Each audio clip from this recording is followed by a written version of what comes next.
Marcus Chen adjusted his cheap suit jacket for the third time and checked his reflection in the hallway mirror of his sister Amy's apartment. The engagement party was in full swing behind him, voices mixing with soft jazz music and the clink of champagne glasses. Through the doorway, he could see his father, Dr. James Chen, holding court near the kitchen, regaling a small group with stories from his work at the Blackwood Research Facility. And then the reading spiked completely off our instruments, his father was saying, gesturing with his wine glass. Whatever we're dealing with out there, it's technology beyond anything we've seen before. Marcus knew exactly what those readings meant. His father's facility had detected the wrack scouting ships that had been probing Earth's defenses for the past 6 months. What Dr. had to have grapes Chen didn't know was that his son had been personally briefing the Zephyrian High Command on humanity's defensive capabilities every week during those same 6 months. Marcus. Amy's voice cut through his thoughts. She approached with her fiancé David, both glowing with happiness and expensive champagne. I'm so glad you could make it. David's been dying to meet my mysterious little brother. David extended a hand with the practiced smile of a successful investment banker. Amy tells me you're between jobs right now? That's rough in this economy. Something like that, Marcus replied, accepting the handshake. David's grip was firm but soft, the hands of someone who had never held anything more dangerous than a golf club. Marcus resisted the urge to demonstrate the 14 different ways he could disable David using just his thumb. Well, I know people in various industries, David continued. Maybe I could help you find something more substantial. You can't stop grocery store shelves forever. Amy shot David a warning look, but the damage was done. Around them, the conversation had shifted to include Marcus, and he could feel the familiar weight of his family's disappointment settling on his shoulders. Marcus has been exploring his options, Amy said diplomatically. He's just taking his time to find the right fit. Their mother, Dr. Sarah Chen, materialized beside them as if summoned by the scent of family drama. Marcus, dear, have you given any more thought to going back to school? Your cousin Jennifer just finished her residency at Johns Hopkins. It's never too late to start over. Before Marcus could respond, his phone buzzed with an emergency pattern. 3 short, 2 long. 3 short. SOS. His blood turned to ice water. Excuse me, he said, stepping away from the group. I need to take this. He slipped into Amy's bedroom and closed the door before activating the quantum communicator hidden in his phone case. The holographic image of Commander Zixtal materialized in front of him, 7 feet tall, with the distinctive crystalline features of the Zephyrian species. Colonel Chen. Zixtal's voice carried the harmonic undertones that made Zephyrian speech sound like a choir. We have a critical situation. Long-range sensors detected a massive wrack fleet emerging from hyperspace. They're using some kind of masking technology we haven't seen before. Marcus felt his training kick in, the social anxiety and family pressure evaporating like morning mist. How long until they reach Earth? That's the problem, Colonel. They're not coming to Earth. They're already here. The ships we detected were decoys. The real invasion force has been positioning themselves in your solar system for weeks, hidden behind your moon. They move to attack in approximately 14 minutes. The room seemed to tilt around Marcus. 14 minutes. The party was still going strong outside the door, his family laughing and celebrating, while an alien armada prepared to reduce their planet to radioactive ash. What's our defensive status? He asked, his mind already shifting into tactical mode. The Terran defense grid is still offline for routine maintenance. Your own recommendation from last month's security review. The orbital platforms won't be operational for another 6 hours. Earth's conventional military has no idea what's coming. Marcus closed his eyes for a moment, running probability calculations. Without the defense grid, Earth's surface was completely vulnerable. The only functional defensive assets were the experimental ships at his father's facility. Ships that weren't supposed to exist. Ships that his father didn't even know were fully operational. Commander, I need you to patch me through to Admiral Koreth immediately, and prepare my personal fighter for emergency deployment. Colonel, with respect, you're one man against an invasion fleet. Even with your ship, I'm not planning to fight the fleet commander. I'm planning to wake up Earth's sleeping giants. The connection terminated, leaving Marcus alone with the weight of what was coming. Outside the bedroom door, he could hear his brother Michael telling a joke that had everyone laughing. His nephew Tommy was probably running around somewhere, high on cake and the excitement of the party. In 14 minutes, if he did nothing, they would all be dead. Marcus opened the bedroom door and stepped back into the party. The scene looked surreal now, his family and friends celebrating, completely unaware that they were living their final moments. His father was still talking about the mysterious readings at Blackwood. completely clueless that those readings had been detecting humanity's salvation. "Dad," Marcus said, interrupting his father's story. "I need to talk to you. Privately." Dr. Chen looked annoyed at the interruption. "Marcus, can't it wait? I'm in the middle of explaining the quantum resonance patterns we've been—" "Dad?" Marcus grabbed his father's arm, perhaps harder than necessary. "Right now. It's about Blackwood." Something in Marcus's tone must have penetrated the wine and good cheer, because his father's expression shifted.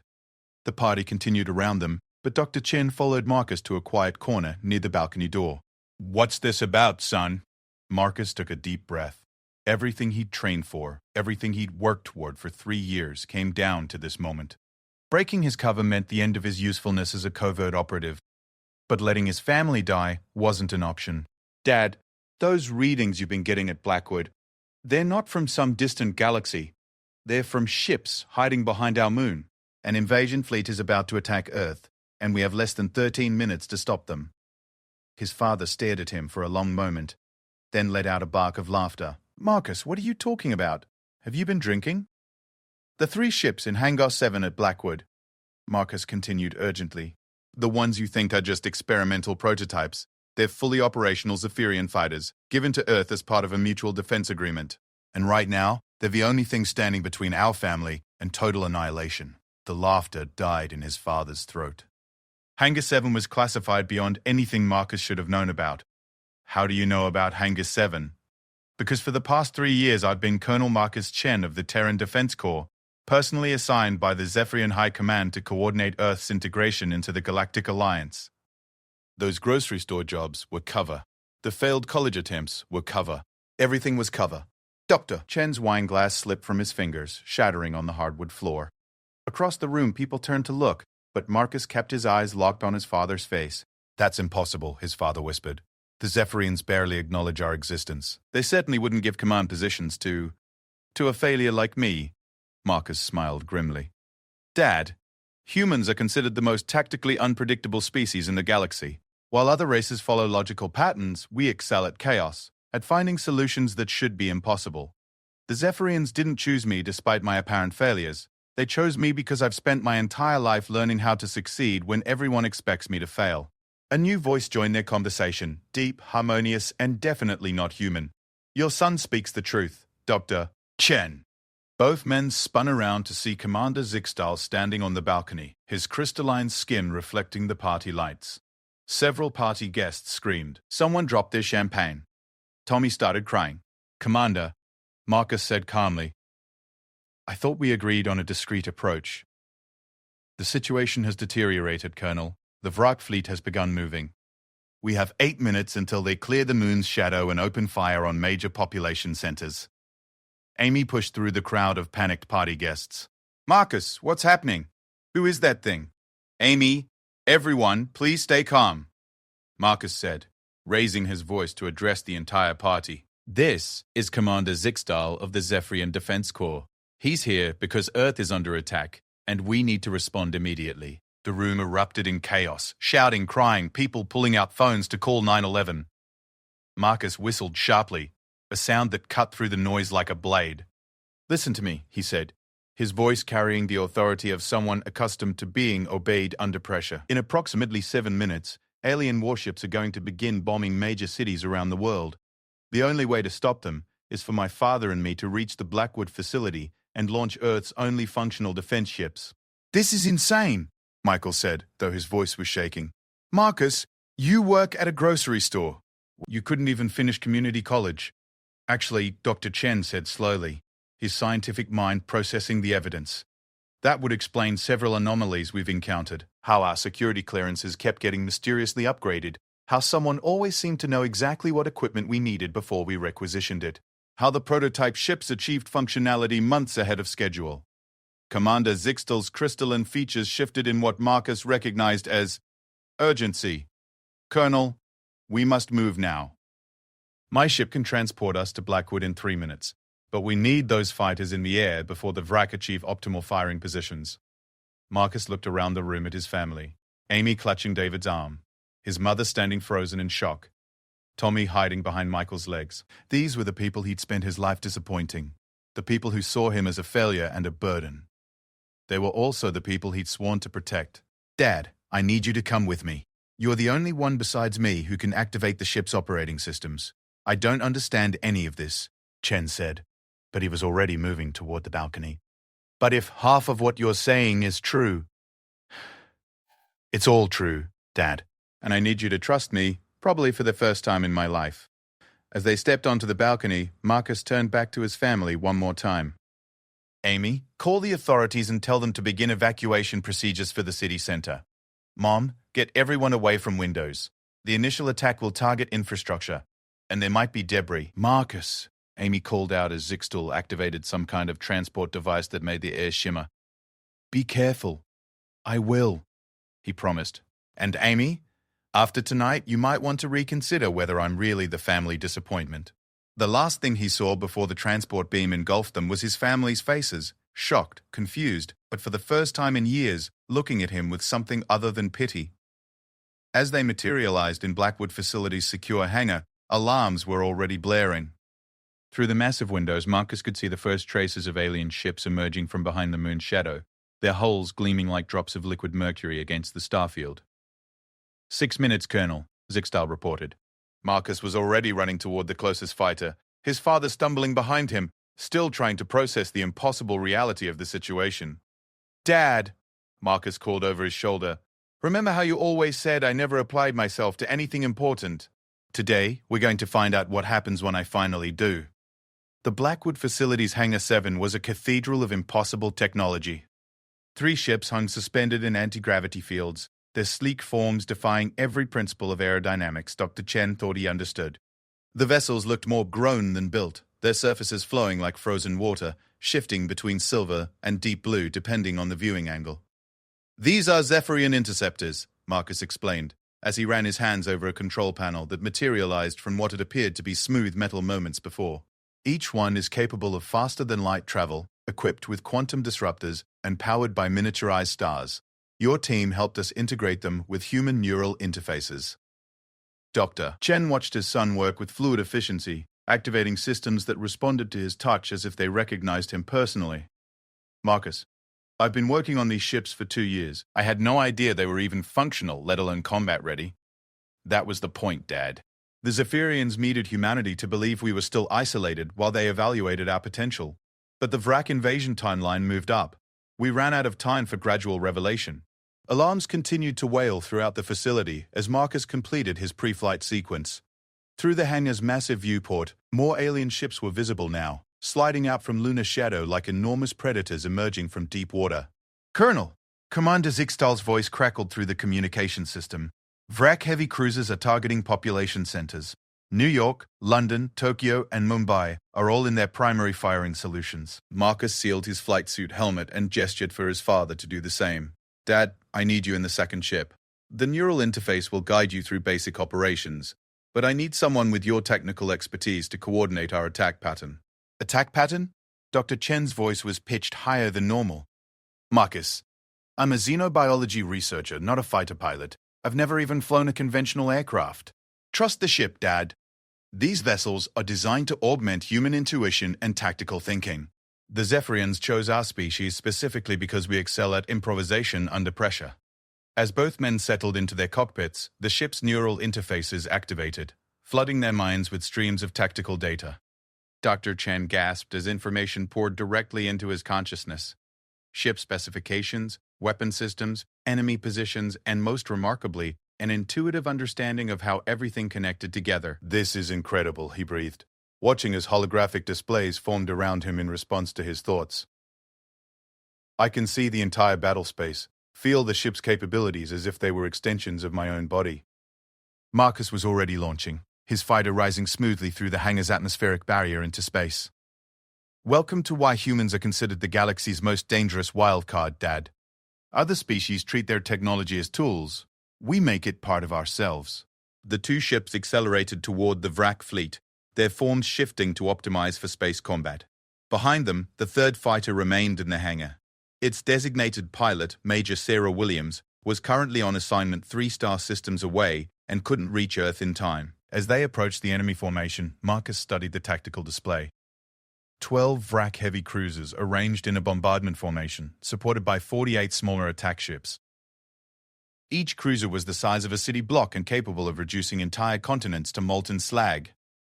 Dad, I'm transmitting our attack plan to your ship's computer. We need to hit them before they achieve optimal firing position, which gives us approximately 90 seconds. Doctor. Chen studied the plan that appeared in his mind, his scientific training helping him analyze the approach vectors and energy calculations involved. Marcus. This plan calls for us to fly directly through their defensive formation. The probability of survival is less than 12%. For conventional tactics, yes, but we're not using conventional tactics. Dad, remember what you told me when I was 8 years old and couldn't solve that math problem? Despite the dire circumstances, Dr. Chen found himself smiling at the memory. I told you that some problems can't be solved by following the rules. Sometimes you have to create new rules. Exactly. The Vrak expect us to attack from the flanks, using superior speed and maneuverability to avoid their main guns. They've positioned their support ships accordingly. But you want to attack head-on, through their strongest defensive position. I want to attack from inside their formation. Watch and learn why the Zephyrians made me a colonel. Marcus engaged his ship's quantum drive, but instead of accelerating toward the enemy fleet, he seemed to fold space around himself. To Dr. Chen's amazement, his son's fighter simply appeared in the middle of the Vrak formation, materializing directly between two heavy cruisers. Quantum displacement, Marcus's voice crackled over the comm. The Vrak know humans have this technology, but they don't expect us to be crazy enough to use it in close formation combat. Before the Vrak could react, Marcus unleashed a spread of quantum disruptors at point-blank range. The weapons didn't fire projectiles. Instead, they temporarily disrupted the fundamental forces holding matter together. The targeted cruiser's hull simply ceased to exist for a fraction of a second, allowing the ship's own internal pressure to tear it apart from within.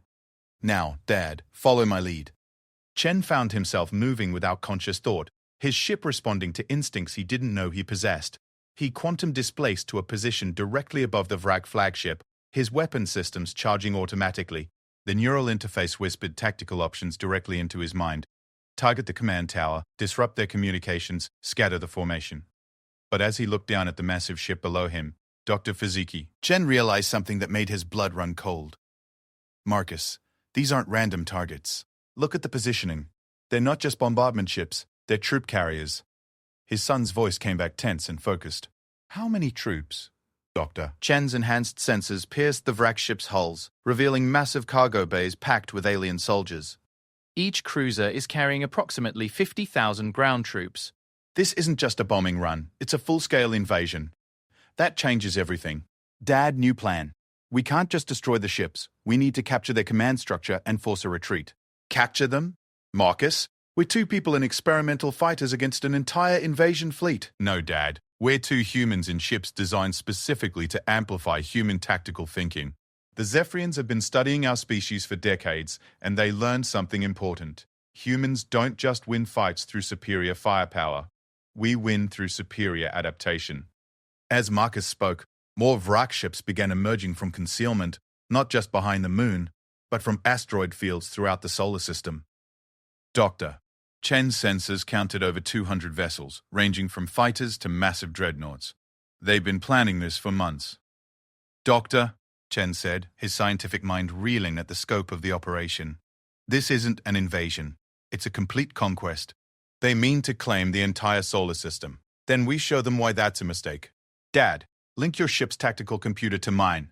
I'm going to need your pattern recognition skills for what comes next. The moment their systems connected, Dr. Chen felt his consciousness expand to encompass both ships simultaneously. He could perceive the entire battlefield as a complex mathematical equation, with variables shifting constantly as ships moved and weapons charged. I can see it, he whispered in amazement. The flow patterns, the energy distributions, the way their formation responds to threats. It's like a living organism with predictable behavioral patterns. Exactly. Now watch what happens when we introduce chaos into their system. Marcus began moving in a pattern that seemed completely random, darting between ships, firing at apparently insignificant targets, quantum displacing to positions that offered no tactical advantage. But through their shared neural link, Dr. Chen could see the underlying strategy. His son wasn't trying to destroy the fleet. He was conducting an experiment. You're studying their response patterns. Doctor, Chen realized, every move you make is designed to elicit specific reactions. The Vrak are masters of coordinated tactics. Their strength comes from perfect organization and predetermined responses. But that's also their weakness. They can't adapt to truly chaotic behavior. As Marcus continued his seemingly erratic attack pattern, Dr. Chen watched the Vrak formation begin to lose cohesion. Ships moved to intercept threats that weren't actually threats, leaving gaps in their defensive coverage. Communication delays created confusion as commanders tried to coordinate responses to unpredictable attacks. Now, Dad, hit the flagship's communication array while their attention is focused on me. Dr. Chen didn't hesitate. His ship dove toward the Vrak command vessel, weaving between defensive fire with an agility that surprised him. The neural interface guided his movements, turning space combat into something that felt almost like an intricate dance. His quantum disruptors struck the flagship's primary communication tower, severing its connection to the rest of the fleet. Immediately, the Vrak formation began to fragment as individual ship commanders fell back on independent protocols. Beautiful, Marcus said. A coordinated fleet just became 200 individual ships with conflicting objectives. But even as they achieved their first major success, more Vrak vessels continued to decloak throughout the solar system. Dr. Chen's sensors detected at least 3 more waves of reinforcements, each larger than the original fleet. Marcus, we've barely scratched the surface. There are over 1,000 ships out there. I know, Dad, but we're not fighting alone anymore.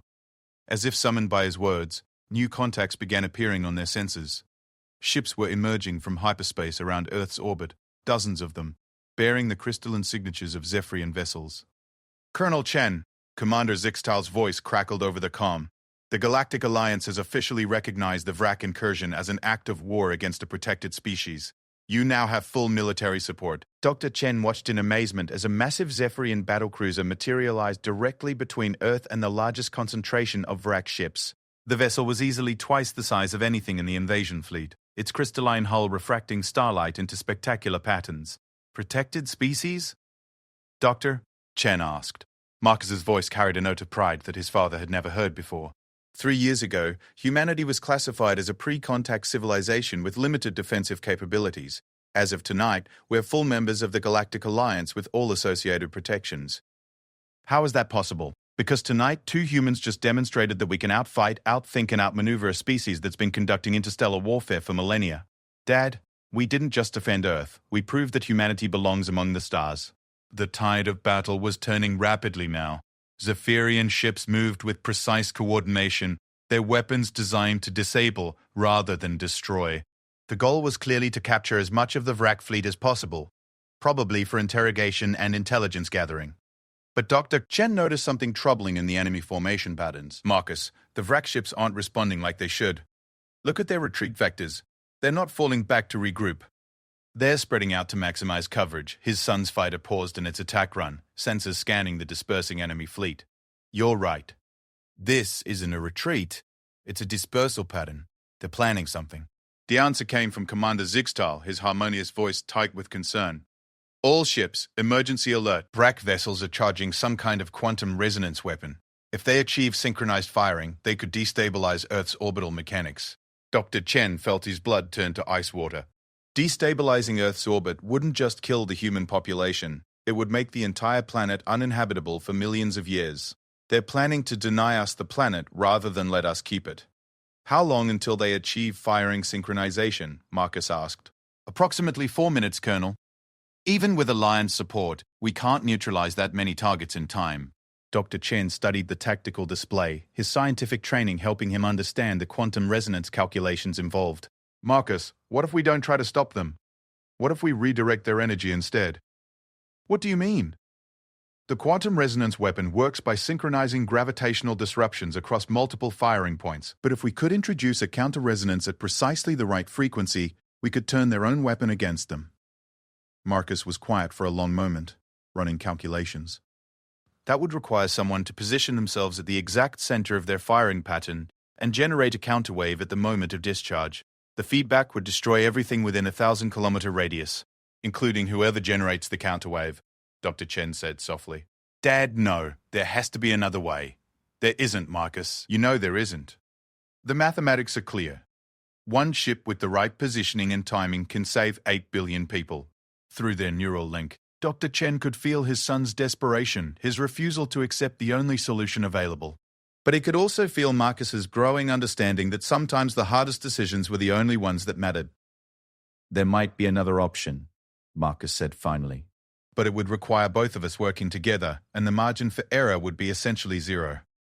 Tell me, what if we don't generate a counter-resonance? What if we create a quantum displacement field large enough to move their entire weapon discharge outside Earth's orbital space?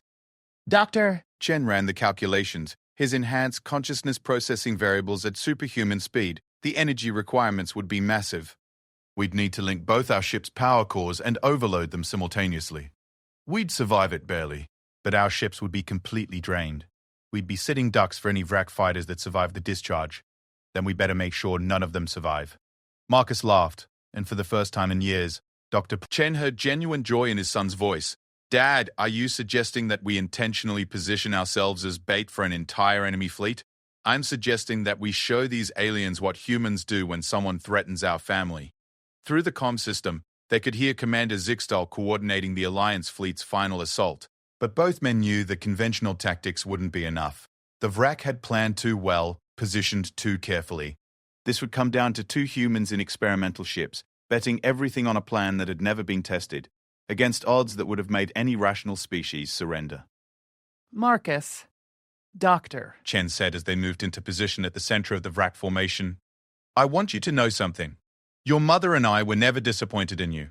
We were worried about you, frustrated sometimes, but never disappointed. Dad, let me finish. Tonight, watching you command this battle, seeing the respect in Commander Zixtal's voice when he calls you Colonel, I understand now. You weren't failing at being what we wanted you to be. You were becoming something we never imagined was possible. Their ships locked into formation, power cores synchronizing for the most dangerous maneuver either of them had ever attempted. Around them, 1,000 Vrak vessels prepared to fire a weapon that could shatter worlds. Ready, Dad? Ready, Colonel. As the Vrak quantum resonance weapon began its final charging sequence, father and son prepared to prove that sometimes the most unlikely heroes could change the course of galactic history. The moment before the Vrak weapon fired felt like standing on the edge of eternity. Doctor. Chen could perceive every quantum fluctuation in the space around them, every minute adjustment the enemy ships made to their targeting systems. Through the neural link with his son, he experienced the battlefield as a living equation where the slightest miscalculation would result in planetary annihilation. Quantum resonance weapon charging at 90%, Marcus reported, his voice steady despite the magnitude of what they were attempting.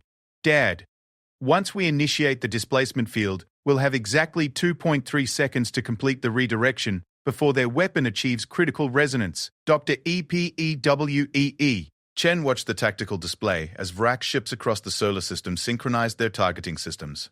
Each vessel had positioned itself at a precise gravitational node, creating a web of destructive force that would tear Earth's orbit apart like tissue paper. Energy readings are off the charts, he said, monitoring the quantum flux through his ship's sensors.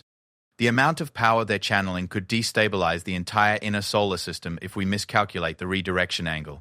Then we don't miscalculate. Commander Zixtal's voice crackled over the comm system with increasing urgency. Colonel Chen, Alliance vessels are clear of the displacement zone. You are authorized to proceed, but be advised, we're detecting additional Vrak reinforcements approaching from the outer system. Even if you succeed in stopping the quantum weapon, we'll be facing fresh enemy forces within minutes. Marcus absorbed this information without losing focus on their immediate task. How many reinforcements, Commander? Approximately 300 ships, including what appears to be a Vrak command dreadnought. Colonel, if that's their flagship, it means this invasion has the direct authorization of the Vrak High Council. Dr. Chen felt a chill that had nothing to do with the cold of space. A command dreadnought represented more than just military force. It meant the Vrak considered Earth valuable enough to risk their most advanced warship. Marcus, what could they possibly want with our planet? We're a primitive species by galactic standards. Actually, Dad, we're not. That's what I've been trying to tell everyone for 3 years. Marcus's ship adjusted position slightly, fine-tuning their approach vector. Humans possess something that's incredibly rare in the galaxy: the ability to innovate under pressure. Most species develop along predictable technological paths, but we constantly surprise everyone with impossible solutions. The quantum displacement technique we're about to attempt, Dr. Chen realized. No other species would even consider it. Exactly. The Zephyrians gave us these ships partly as a defensive measure, but mostly as a test. They wanted to see what humans could accomplish with advanced technology. The Vrak want to capture that innovative capability for themselves. As if summoned by their conversation, the enemy weapon reached critical charging threshold. Across the solar system, over 1,000 Vrak ships prepared to fire simultaneously, their quantum resonance projectors glowing like malevolent stars. Initiating displacement field generation, Marcus announced. Dad, link your power core to mine, on my mark. 3, 2, 1 mark. The moment their ship's power systems connected, Dr. Chen experienced something that defied every principle of physics he thought he understood. Space around them began to bend, not gradually, but in sharp geometric folds that created impossible angles and perspectives.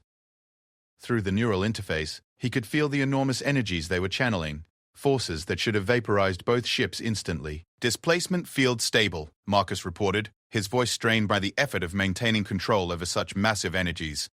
Dad, I need you to calculate the optimal redirection vector. We have one shot at this, Doctor. Chen's consciousness expanded, processing quantum mechanics calculations at superhuman speed. He could see the Vrak weapon's energy pattern as it formed, a beautiful and terrifying web of disruptive force that would reach Earth in less than 2 seconds. Target the Lagrange point between Earth and Mars, he said, his mind working through the gravitational dynamics involved.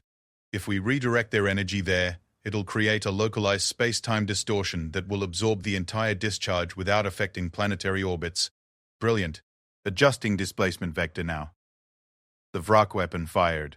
For a moment, the entire inner solar system lit up with destructive energy. Quantum disruption waves powerful enough to shatter moons streaked toward Earth, following precisely calculated trajectories that would tear the planet from its orbit and scatter the debris across interplanetary space. Then, Marcus and Dr. Chen's displacement field intercepted the energy streams. What happened next violated several fundamental laws of physics. The quantum weapon's discharge, instead of striking Earth, folded through impossible dimensions and emerged in empty space millions of kilometers away. The redirected energy formed a brilliant artificial star that burned for exactly 13 seconds before collapsing into harmless radiation. Both human ships went completely dark, their power cores drained to the point of shutdown. In the sudden silence, Dr. Brato, Chen could hear only his own breathing and the faint hum of life support systems running on backup power. "We did it," Marcus said, his voice weak but triumphant. "Dad, we actually did it." Colonel Chen, Commander Zixtal's voice, came through the comm, filled with something that sounded like awe. "What you just accomplished should be theoretically impossible. Alliance scientists will be studying this engagement for decades." But their celebration was short-lived. The Vrak reinforcement fleet was approaching rapidly, and both human ships were defenseless. Dr. Chen watched through passive sensors as the enemy command dreadnought took position at the head of the formation, a massive vessel that dwarfed even the largest Alliance ships. "Commander," Marcus said, "our ships are completely drained. We're going to need immediate extraction." "Negative, Colonel. Alliance vessels are engaging the Vrak reinforcements, but we cannot spare ships for rescue operations at this time. You'll need to find a way to restore power and rejoin the battle." Chen studied his ship systems display, noting that every major component was either offline or running on minimal backup power. "Marcus, even if we could restore main power, it would take 20 minutes to bring weapons systems online. We'll be sitting ducks, unless we don't fight conventionally." Marcus's ship drifted closer, and Dr. Chen could see his son through the cockpit viewport, his face illuminated by the glow of emergency lighting. "Dad, what do you know about Vrak Command dreadnoughts?" "Only what's in the Alliance tactical databases. They're heavily armored, extensively shielded, and virtually impregnable to conventional assault." Chen paused as understanding began to dawn. "But you're not thinking about a conventional assault, are you? The quantum displacement technique we just used. What if we scaled it up? Instead of redirecting energy, what if we displaced the entire dreadnought?" Dr. Chen ran the calculations, his scientific mind reeling at the implications. "Marcus, the power requirements would be enormous. We'd need to overload both our ship's cores far beyond safe parameters." "Beyond safe parameters, yes. But not beyond possible parameters. The feedback could kill us both. The Vrak will definitely kill us if we do nothing. At least this way, we take their command ship with us." Through the comm system, they could hear the sounds of desperate battle as Alliance ships engaged the Vrak reinforcements. Despite superior technology, The Zephyrian forces were outnumbered 3-1, and the enemy command dreadnought was systematically destroying every ship that approached it. "Colonel!" Commander Zixtal's voice was tight with strain. "The Vrak flagship is breaking through our defensive line. It's heading directly for Earth's surface. Estimated impact with the North American continent in 7 minutes." Dr. Pito Chen looked at his son's ship, floating helpless in the darkness of space. 2 experimental fighters with drained power cores against a vessel the size of a small city. The odds were so astronomically against them that any rational person would surrender. But as he watched Marcus begin the dangerous process of overloading his ship's power core, Dr. Chen realized that rationality had never been humanity's greatest strength. Their greatest strength was the willingness to attempt the impossible when everything they cared about was at stake. "Marcus," he said, beginning his own power core overload sequence, "if we're going to do this, I want you to know something. Tonight has been the proudest moment of my life." "Dad, don't talk like that. We're going to survive this. Maybe. But if we don't, I want the record to show that Dr. James Chen's son died as Colonel Marcus Chen, defending his planet and his family with honor." Their ship's power cores began to resonate, building energy levels far beyond anything they were designed to handle.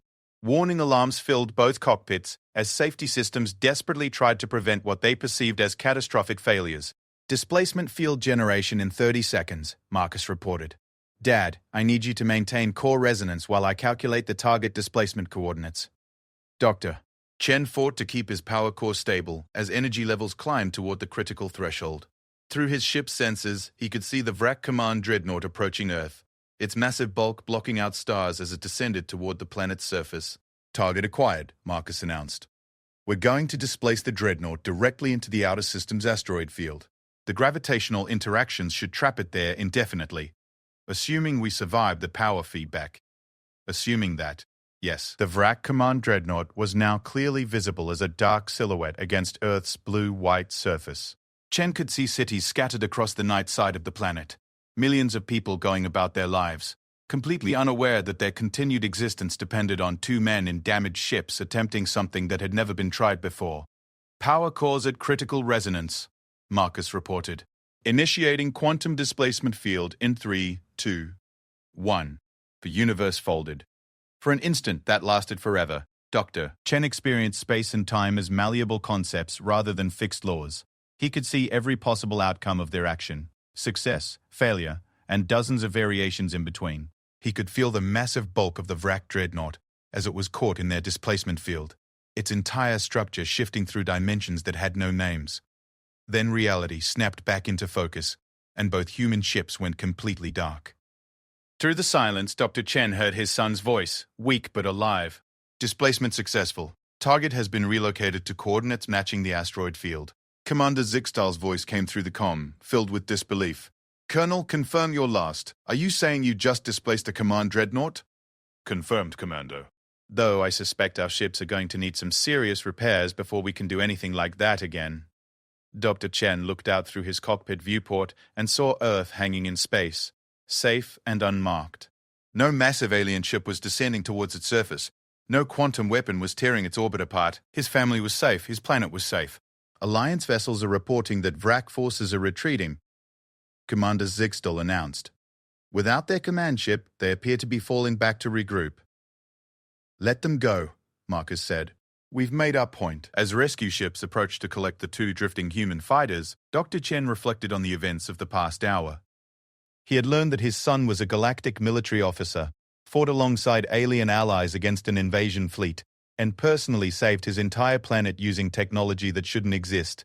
"Marcus," he said softly, "when we get back to Earth, what do we tell your mother and sister about tonight?" His son's laughter carried through the comm, tired but genuinely happy. "We tell them that the family disappointment finally found something he was good at." "And what's that?" "Being human, Dad. Just being human."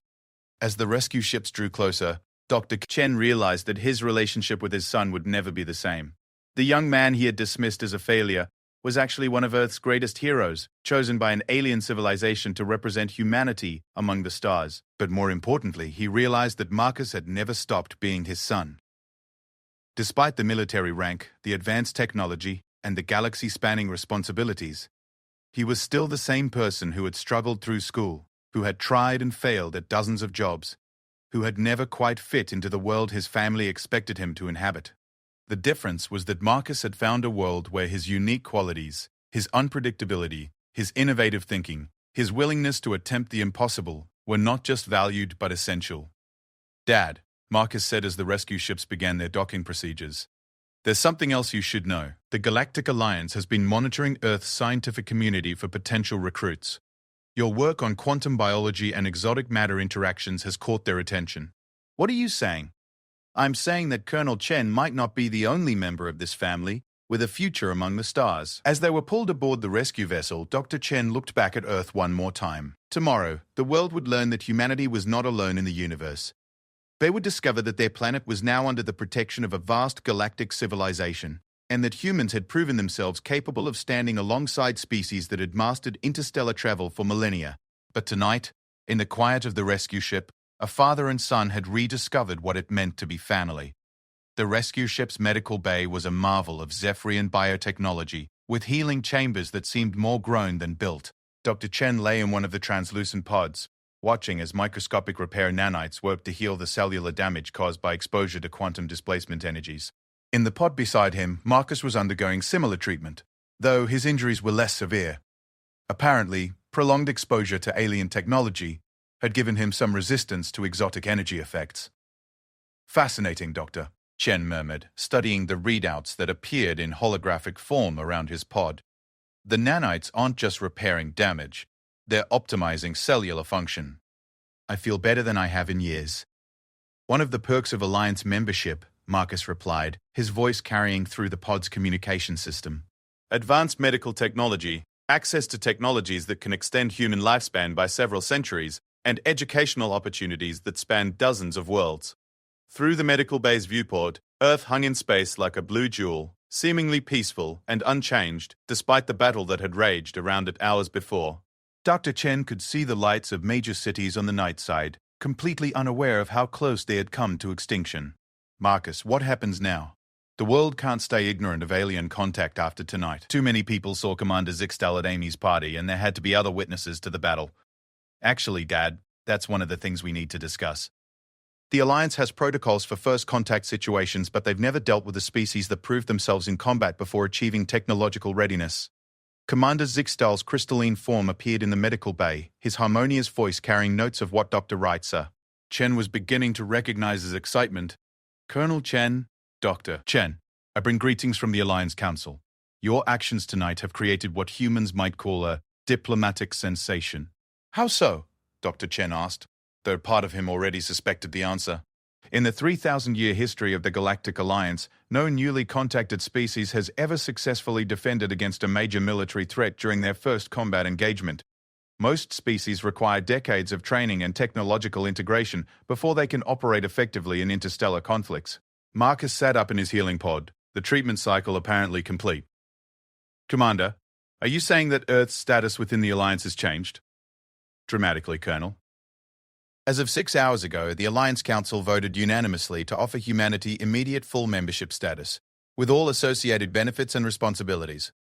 Dr. Chen felt his scientific mind reeling at the implications. Full Alliance membership meant access to technologies that could revolutionize human civilization, faster-than-light travel, advanced energy sources, medical techniques that could eliminate most diseases, and educational resources that spanned thousands of worlds. "But surely there must be conditions," he said.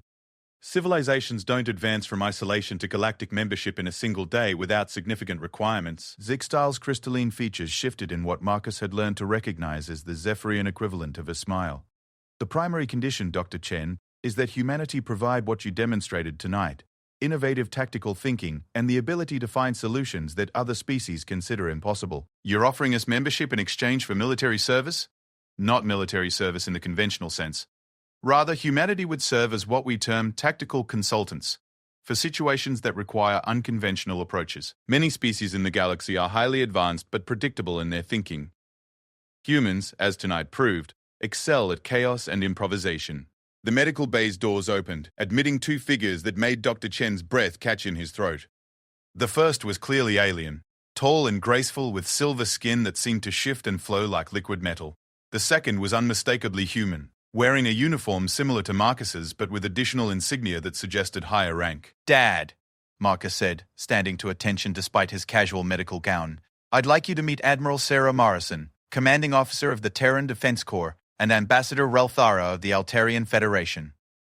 Admiral Morrison stepped forward, extending her hand to Dr. Chen.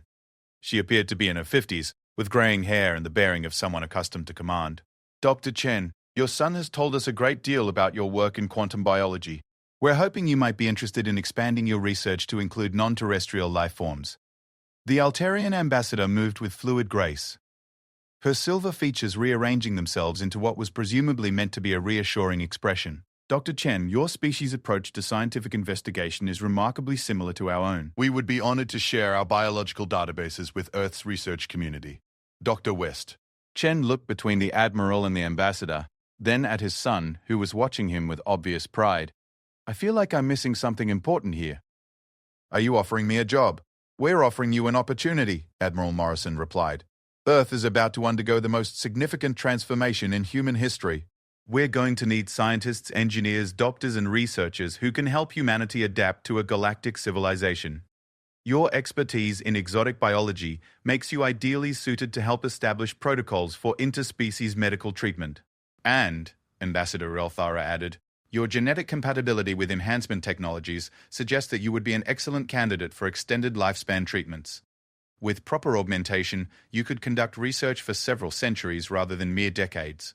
Dr. Chen sat back in his healing pod, overwhelmed by the magnitude of what was being offered. Extended lifespan, access to alien databases, the opportunity to study life forms from dozens of worlds.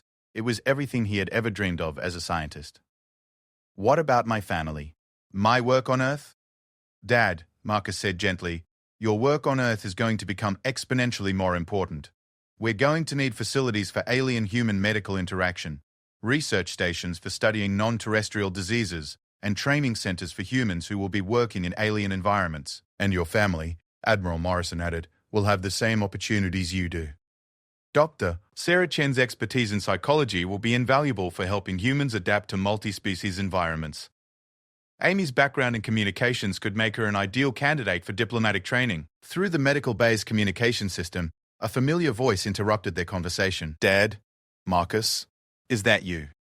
Dr. Chen looked up to see his wife's face appearing on the holographic display, her expression a mixture of worry, confusion, and relief.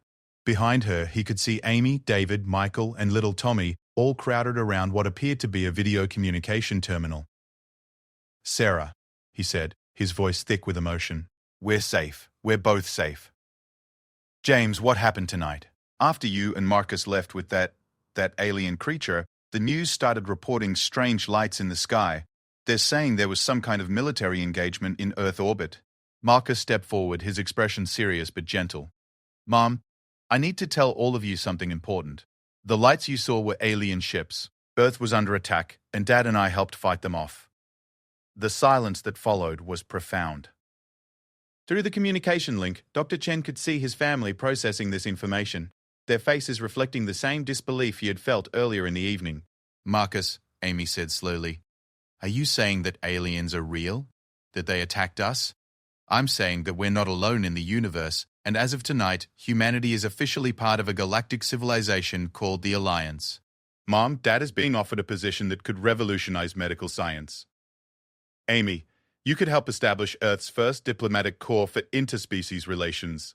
Dr. Sarah Chen, ever the psychologist, asked the question that mattered most. Are we safe? Is the immediate danger over? The immediate danger is over, Marcus confirmed. But Mom, everything is going to change. Humanity has been invited to join an organization that spans thousands of worlds. We're going to have access to technologies that will eliminate most diseases, allow us to travel between stars, and extend human lifespan by centuries. And the cost? His mother asked, her training making her naturally suspicious of offers that seemed too good to be true. Admiral Morrison stepped forward, addressing the holographic display directly. Dr. Chen, the cost is that humanity will need to adapt to a much larger universe than you previously knew existed. There will be challenges, cultural adjustments, and responsibilities that come with galactic citizenship. But the alternative is remaining isolated while other civilizations advance far beyond us. Or, Ambassador Relthara added, facing future threats like the Vrak without Alliance protection? Tonight's attack was opportunistic. They acted before humanity could be formally integrated into Alliance defenses. But there are other hostile species in the galaxy, and Earth cannot remain hidden forever.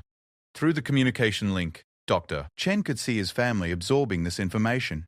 Tommy was the first to speak, his 8-year-old mind adapting to impossible concepts with the flexibility of childhood. Uncle Marcus, does this mean we can visit other planets? Marcus laughed, the sound carrying genuine joy. Yes, Tommy. It means you can visit other planets, meet alien children, and maybe even learn to pilot starships. Cool. The adults took somewhat longer to process the implications, but Dr. Chen could see the moment when each of them began to understand the magnitude of the opportunity being offered. James, his wife said finally, what do you think we should do? Dr. Chen looked around the medical bay, at the advanced alien technology that had healed his injuries, at his son wearing the uniform of an interstellar military force, at the admiral and ambassador who represented opportunities beyond anything he had ever imagined. I think, he said slowly, that tonight our family learned that the universe is much bigger and more wonderful than we ever believed. And I think we'd be foolish not to be part of it. Commander Zixtel stepped forward, his crystalline features resonating with harmonious tones. If I may, there is one additional matter that requires discussion. The Vrak attack tonight was defeated, but they will certainly report Earth's capabilities to their High Council. Humanity will need to prepare for the possibility of future conflicts. What kind of preparation? Dr. Job, Chen asked. Military training, advanced ship construction, and the establishment of defensive installations throughout your solar system. But also diplomatic initiatives. The more allies humanity has, the less attractive Earth becomes as a target for aggressive species. Admiral Morrison nodded in agreement. Doctor. Chen, your family represents exactly the kind of people Earth needs in leadership positions during this transition. Scientists, psychologists, communication experts, and innovators who can help humanity navigate galactic politics. And, Marcus added with a smile, you'll never have to worry about me being unemployed again. The laughter that followed was the first truly relaxed moment any of them had experienced since the engagement party began. Through the communication link, Dr. Minigan, Chen could see his family beginning to smile, the impossibility of their situation giving way to excitement about the possibilities ahead. So, Amy said, her natural curiosity overcoming her shock, when do we get to meet aliens who aren't trying to destroy our planet? Ambassador Relithara's silver features shifted into what was clearly meant to be a welcoming expression. If you are willing, Miss Chen, we could begin cultural exchange programs within days. There are over 40 species within the Alliance, and most are eager to establish friendly relations with humanity. 40 species, Dr. Pache, Sarah Chen murmured. The psychological implications alone. How do different species handle consciousness, emotion, social structures? This could revolutionize our understanding of intelligence itself. Mom, Marcus said warmly, I think you're going to love your new job. As the conversation continued, Dr. Chen found himself reflecting on the remarkable transformation his family had undergone in a single evening. Hours ago, they had been ordinary people living ordinary lives, unaware that their planet was part of a vast galactic community. Now they were pioneers on the threshold of humanity's greatest adventure, chosen to help guide their species into a larger universe, filled with wonders and challenges beyond imagination. There's just one thing I need to know, Dr. Chen said, addressing Admiral Morrison. Marcus mentioned that humans are considered unpredictable by galactic standards. What exactly does that mean for our role in the Alliance? The Admiral smiled, her expression carrying the satisfaction of someone who had found the perfect person for a difficult job. Chen, let me tell you about the Battle of Centauri 7, where a single human strategist convinced two hostile species to form a permanent alliance by suggesting a solution that no one else had considered possible. As she began to speak, Dr. Chen realized that his son's story was just the beginning. Humanity's real adventure among the stars was about to begin. 6 months after the Vrak invasion, Dr. James Chen stood on the observation deck of Olympus Station, humanity's first permanent orbital facility designed for interspecies cooperation. Through the massive transparent aluminum viewports, he could see 3 alien vessels docked alongside human ships. a sight that still filled him with wonder despite months of working in this environment. The station itself was a marvel of collaborative engineering, combining human innovation with Zephyrian crystal growth technology and Altarian biomechanical systems. What had once been impossible was now routine. Humans working alongside beings from dozens of worlds, sharing knowledge that was transforming both Earth and its new galactic neighbors. Dr. Chen, a harmonious voice called from behind him.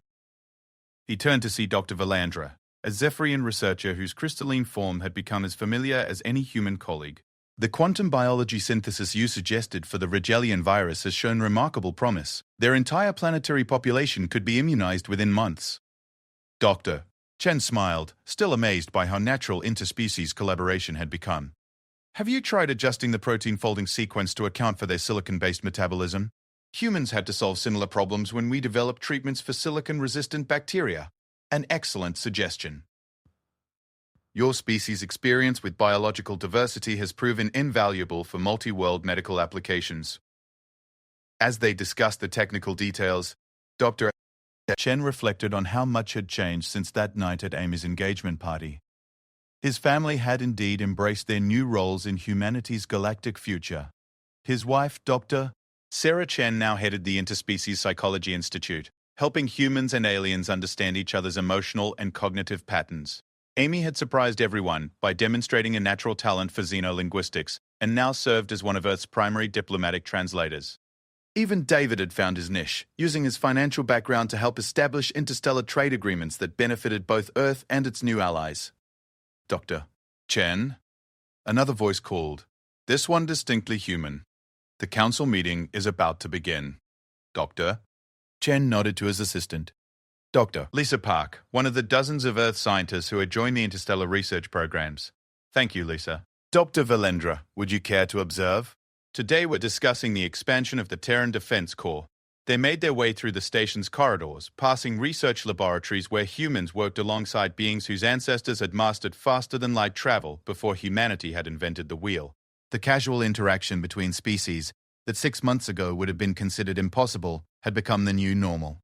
The council chamber was located at the station's central hub, its circular design allowing representatives from multiple species to participate equally in discussions. As they entered, Dr. Chen saw his son Marcus standing at attention near a holographic display showing star charts of the local galactic region. Marcus, now Colonel Chen, officially and permanently, had spent the past months helping establish Earth's defensive capabilities and training the first generation of human starship crews. The transformation in how others viewed him was remarkable, but even more impressive was how he had grown into his role as one of humanity's primary representatives to the galactic community. Dad, Marcus said as the meeting began, I want you to see this. It's the latest intelligence on BRAC activity since their failed invasion. The holographic display shifted to show tactical information that made Dr. Chen's breath catch. Instead of regrouping for another attack, the VRAC had apparently approached the Alliance seeking diplomatic contact. They want to negotiate? Dr. Marvel, Chen asked. Admiral Morrison, now serving as Earth's primary military representative to the Alliance, stepped forward. More than that, Dr. Chen. They want to understand how humanity achieved what they consider impossible. According to their diplomatic overtures, the battle above Earth has forced them to reconsider their entire approach to warfare. Commander Zixtal, who had become a permanent liaison between Earth and the Zephyrian High Command, added his own harmonious tones to the discussion. The VRAC are a militaristic species that has achieved dominance through superior numbers and conventional tactics. Humanity's unconventional approach to combat has forced them to acknowledge that there are forms of strength they do not understand. Ambassador Rilthara, her silver features shifting to express what Dr. Chen had learned was Altairean amusement, continued the explanation. They are requesting permission to establish cultural exchange programs with Earth. Apparently, they wish to study human innovation and tactical thinking in non-military contexts. Dr. Chen sat back in his chair, amazed by the irony. So the species that tried to destroy us 6 months ago now wants to learn from us? It's more complex than that, Dad, Marcus said, activating additional displays. Intelligence indicates that the VRAC are facing pressure from aggressive species in other sectors of the galaxy. Their traditional military approaches aren't working against enemies who use unconventional tactics. They need allies who can teach them how to think outside their established patterns, Admiral Morrison added. And we're the only species in the galaxy with a proven track record of tactical innovation under pressure. Dr. Chen studied the tactical displays. his scientific mind working through the implications. The Vrak represented one of the largest military forces in the galaxy. Their conversion from enemies to allies could shift the balance of power across multiple star systems. "What are the risks?" he asked. "Minimal," Commander Zixtel replied. "Alliance protocols would govern all exchanges, and the Vrak have formally agreed to abide by galactic law regarding the protection of developing species." Actually, Dr. Sarah Chen's voice came through the communication system.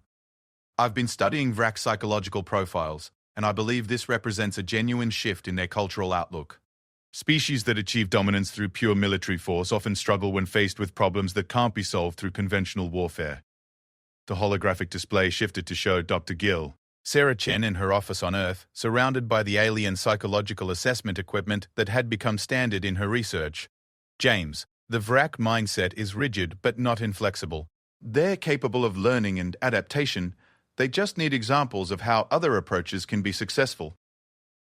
Amy's face appeared on another section of the display, calling in from the diplomatic center in Geneva, where she was coordinating Earth's first interstellar embassy. "Dad, I've been working with Vrak linguistic specialists to establish communication protocols. Their language has over 40 different terms for military victory, but only 3 words that roughly translate to peaceful cooperation. That's changing, though," she continued with obvious excitement. "Since our defensive actions 6 months ago, they've been developing new vocabulary for concepts like tactical innovation and creative problem-solving. They're literally expanding their language to accommodate ideas they learnt from studying human behavior." Dr. Chen looked around the council chamber, seeing representatives from dozens of species all focused on the question of humanity's expanding role in galactic civilization. 6 months ago, he had been a small-time researcher working in relative obscurity. Now he was helping shape policies that would affect entire star systems. "There's another matter we need to discuss," Admiral Morrison said, her expression serious. "The success of Earth's integration into the Alliance has attracted attention from species that haven't been contacted before. We're receiving requests for cultural exchange from civilizations that have been isolated for millennia." Marcus activated a new set of displays showing star charts with dozens of highlighted systems. "Dad, we're not just dealing with the species that were already Alliance members. Humanity's approach to problem-solving has convinced previously isolationist civilizations to consider joining the galactic community." "How many new species?" Dr. Chen asked. 17 confirmed, with indications that the number could reach 30 within the next year, Commander Zixtel replied. "Dr. Chen, humanity's influence on galactic civilization has been far more significant than anyone anticipated." Ambassador Ralthara's silver features shifted to express what Dr. Chen recognized as concern mixed with excitement. "This represents an unprecedented expansion of the Alliance's membership. The administrative, cultural, and logistical challenges will be enormous." "Which brings us to why you're here, Dad," Marcus said. "The Alliance Council wants Earth to take the lead in establishing protocols for rapid integration of new member species." Dr. Chen felt his mind reeling at the magnitude of what was being proposed. "They want humanity to guide other species through the same process we just completed ourselves?" "Think about it," Dr. Sarah Chen said through the communication link. "We're the only species in galactic history that went from first contact to full Alliance membership in less than a day. We're also the only species that proved our capabilities through defensive rather than aggressive action." Amy added her perspective from Earth. "Dad, the linguistic and cultural challenges alone would require entire new departments of xenological research. We're talking about helping civilizations that may have completely different concepts of consciousness, society, and interstellar relations." Dr. Chen stood and walked to the observation viewport, looking out at the alien ships docked with Olympus Station. Each vessel represented a civilization with thousands of years of history, technological development, and cultural evolution. The idea that humanity, barely 6 months into its own galactic membership, could guide others through the same transition seemed almost absurd. But as he watched human and alien crew members working together on routine maintenance tasks, he realized that absurdity had become humanity's specialty. "What would this involve, specifically?" he asked. Admiral Morrison joined him at the viewport. "Earth would become the Alliance's primary integration center for new member species. We'd host first contact protocols, establish cultural exchange programs, and provide tactical training for species that need to develop unconventional defensive capabilities. We'd also," Marcus added, "become the galaxy's center for innovation research. The Alliance wants to understand how human creative thinking works so they can apply similar principles to problems across multiple sectors." Dr. Chen turned back to the assembled council representatives, Seeing expectation in faces both human and alien, the boy his family had considered a failure was now being asked to help guide humanity in reshaping galactic civilization. There's something I need to know, Dr. Chen said. Why us? Why is the Alliance so confident that humanity can handle these responsibilities? Commander Zixtal's crystalline features resonated with harmonic tones that Dr. Chen had learned indicated deep consideration. Dr. Chen, in 3,000 years of Alliance history, no species has ever solved a major crisis by working together as a family. When Earth was threatened, your response wasn't institutional or governmental. It was personal. A father and son working together to protect what they cared about. That approach, Ambassador Rel Farah added, has inspired changes in how other species think about cooperation and problem-solving. The Vrak weren't just defeated by superior tactics. They were defeated by a form of unity they had never encountered before. Dr. Chen felt a warmth spreading through his chest as he understood what they were saying. Humanity's greatest strength wasn't their technology or their tactical thinking. It was their capacity to treat the impossible as merely difficult when protecting what mattered to them. The Council's offer, Admiral Morrison said formally, is for Earth to establish the Galactic Integration Institute, with Dr. James Chen as its first director. Your son would command the Institute's defensive capabilities, your wife would head its psychological research division, and your daughter would manage its diplomatic communications. A family operation? Dr. Chen asked. A human operation, Marcus replied with a smile. Dad, the galaxy has spent millennia trying to solve problems through logic, military force, and technological superiority. We're the first species to prove that sometimes the best solution is just caring enough to try the impossible. Dr. Chen looked around the council chamber one more time, seeing the expectant faces of representatives from dozens of worlds. In 6 months, his family had gone from considering him a disappointment to asking him to help guide galactic civilization into a new era. I accept, he said simply, but I have one condition. What's that? Admiral Morrison asked. Dr. Chen smiled, thinking of the engagement party where this had all begun. The next time we have a family gathering, let's make sure the guest list doesn't include any invasion fleets. The laughter that followed, human, Zephyrian, Alterarian, and dozens of other species, echoed through the council chamber and out into space, where it seemed to join the songs of stars and the whisper of solar winds. 6 months ago, Marcus Chen had been the family disappointment, who couldn't hold a job. Now he was Colonel Marcus Chen, hero of the Battle of Earth and one of the galaxy's most respected tactical innovators. 6 months ago, Dr. James Chen had been a small-time researcher studying exotic biology in relative obscurity. Now he was about to become director of an institute that would shape the future of galactic civilization. But most importantly, 6 months ago, they had been a family that struggled to understand each other. Now they were a family that was helping the entire galaxy learn what it meant to care about something bigger than yourself. As Earth hung in space behind them, surrounded by the ships of dozens of worlds, the Chen family looked toward a future where the impossible had become their specialty, and where being human meant showing the universe that some things were worth protecting, no matter how crazy the plan might seem.